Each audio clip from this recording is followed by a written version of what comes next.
बिस्मिल्लाहिर्रहमानिर्रहीम, अस्सलाम वालेकुम रहमतुल्लाहि व बरकातुहू। मेरा नाम अहमद अकील है। आप देख रहे हैं प्रॉपर्टी विजन टीवी। कारोबार के अंदर हर वक्त जो इंसान की कोशिश है वो ये होती है कि वो अपने कारोबार को और बेहतर करे और उसके लिए सोच विचार करता है, कोशिश करता है, और जितना आप कोशिश करते हैं वो चीज़ें बेहतर होना शुरू हो जाती हैं। लेकिन शुरू में वक्त बहुत लगता है, मेहनत बहुत दरकार होती है, डेडिकेशन, हार्ड वर्किंग, मुस्तकिल मिजाजी है जी, ये सब कुछ दरकार है। उसके बाद ही जाके ना वो बिज़नेस में इम्पैक्ट आना शुरू होता है। इसीलिए दुनिया में इंटरनेशनली भी रेशो बहुत ज़्यादा है कि जो कारोबार जो है वो ख़त्म होते हैं।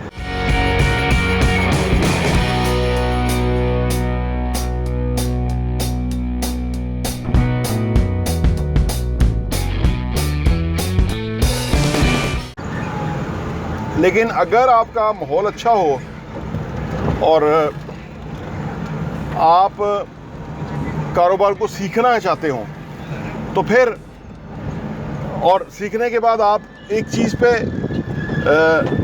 इत्तफाक भी करने वाले हों।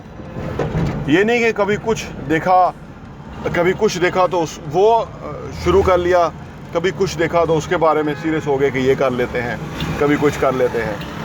ये आम तौर पे जिन लोगों में ये बात आती है कि वो कभी कुछ कर लेते हैं, कभी कुछ करने का सोचते हैं, तो वो कुछ ज़्यादा कुछ कर नहीं सकते।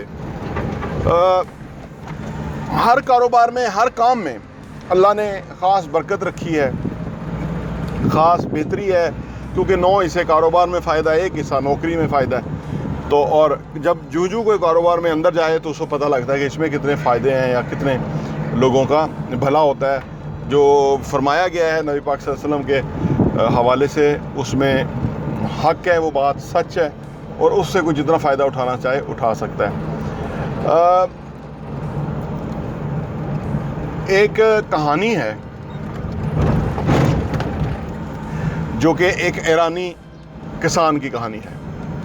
ये ईरानी किसान अमेरिका में रहता था और पुराने वक्तों की बात है कि वो वहाँ पे ज़िम्मेदारी वगैरह करता था, मेहनत मजदूरी करता था। वहाँ लोग बहुत आते थे, काफ़िले वाले आते थे लोग, वो उसके डेरे पे बैठते थे, खाना वाना पीते थे, थोड़ा रिलैक्स करते थे, फिर आगे निकल जाते थे। और उनमें जो ज़्यादातर लोग आते थे ना, वहाँ वो लोग आते थे जो आमतौर पे सोना तलाश करते थे, जो पहाड़ों में जाते थे, दूर दराज इलाकों में जाते थे और सोना तलाश करते थे। और कुछ कामयाब होते थे, ज़्यादातर नाकाम होते थे, लेकिन उनकी बातें वो किसान भी सुनता था।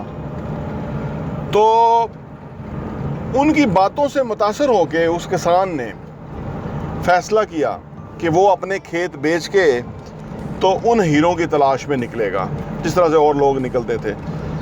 जो कुछ हम सुनते हैं ना, वही हम उसी पे हमारा यकीन होता जाता है। अच्छी बातें, एफर्मेशन अगर हम सुनेंगे तो अपने बारे में हमारे ख़यालात मुस्बत होना शुरू हो जाएंगे और वो फाइनली उससे हम फ़ायदा हासिल करेंगे। और अगर हम मनफी चीज़ें सोचेंगे या कोई भी रुझान सोचेंगे और हमारा मुशाहिदा कमज़ोर होगा तो हम फिर वो अडाप्ट कर लेंगे और उसका हमें नुकसान भी हो सकता है। तो वो किसान, ईरानी किसान जो था, उसने फ़ैसला किया कि मैं अपना खेत बेचता हूँ सब कुछ, और मैं भी सोने की तलाश में निकलता हूँ।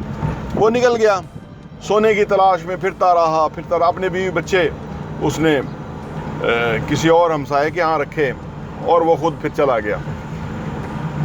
वो जंगलों में फिरता रहा, सोना तलाश करता रहा, सोना नहीं मिला। बिलाखिर उसकी वहाँ पे डेथ हो गई, बीमार हुआ और मौत हो गई। और जिसको वो खेत बेच के गया था, वो एक दिन अपने खेत में काम कर रहा था तो उसको कुछ ऐसे पत्थर मिले, चमकने वाले पत्थर मिले उसको, तो वो घर ले गया।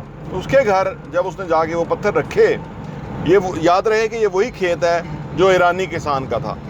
तो जो दूसरा किसान जो आया था वो काश्तकारी करना शुरू हो गया। उसने जो पत्थर रखे हुए थे वो उसने रखे हुए थे, उसके घर में पादरी आया। उसने देखा कि ये जो आपने रखा हुआ है ये क्या है।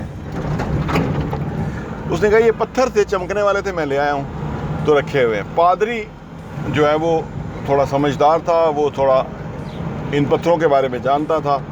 उसने थोड़ा रगड़ के चेक कराया, उसने कहा ये तो हीरा है, तुम हीरा ले आए हो जो कि बहुत कीमती है, सोने से भी कीमती है। तो वो जो किसान था जिसने वो खेत लिया वो माला माल हो गया, और वो जिस किसान का वो खेत था, जो वहाँ काम करता था, खुश था, मेहनत मजदूरी करता था, वो लालच में या लोगों की ऐसी बातें सुन के मोटिवेट हो गया और वो किसी गलत काम की तरफ चला गया। हम जो भी काम कर रहे होते हैं ना, इस स्टोरी का जो पहलू है हम वो ये है कि हम जो भी काम कर रहे होते हैं ना, उसके अंदर हीरे जवाहरात भी होते हैं।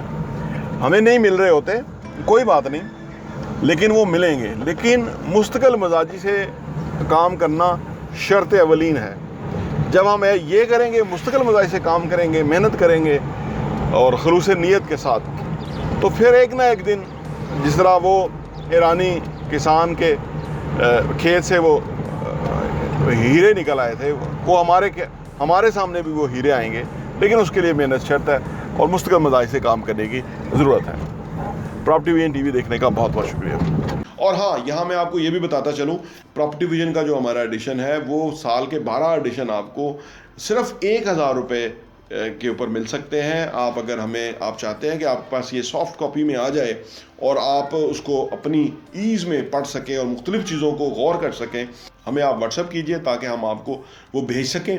और आप सिर्फ 1000 रुपये में हमारे 12 एडिशन पूरे साल के 2022 के आपको मिल जाएंगे, और आपके लिए वो बहुत ही ज़बरदस्त इन्फॉर्मेशन होगी। आप किसी के साथ शेयर भी कर सकते हैं, अपने लोगों के साथ भी, ताकि आप वो कंटेंट पढ़ें, वो मवाद पढ़ेंगे। जिस तरह आप अच्छा कंटेंट पढ़ेंगे कि कैसे पैसा कमाना है, कैसे पैसे को मल्टीप्लाई करना है, कैसे पैसे की टेक केयर करनी है, कैसे पैसे को जो है ना वो सही जगह पे डायरेक्शन पे लगाना है, कैसे एसेट्स बनाने हैं, असासों से किस तरह कमाना है, और वो कमाने के बाद उन पैसों को किस तरह से इन्वेस्ट करना है, इस तरह की बहुत ही ज़बरदस्त इन्फॉर्मेशन जो है वो रियल एस्टेट के हवाले से हम प्रॉपर्टी विजन के मैगज़ीन के अंदर पब्लिश करते हैं, और वो हम आपको इंशाल्लाह भेजेंगे। सिर्फ 1000 रुपये में 12 एडिशन आपको मिलेंगे।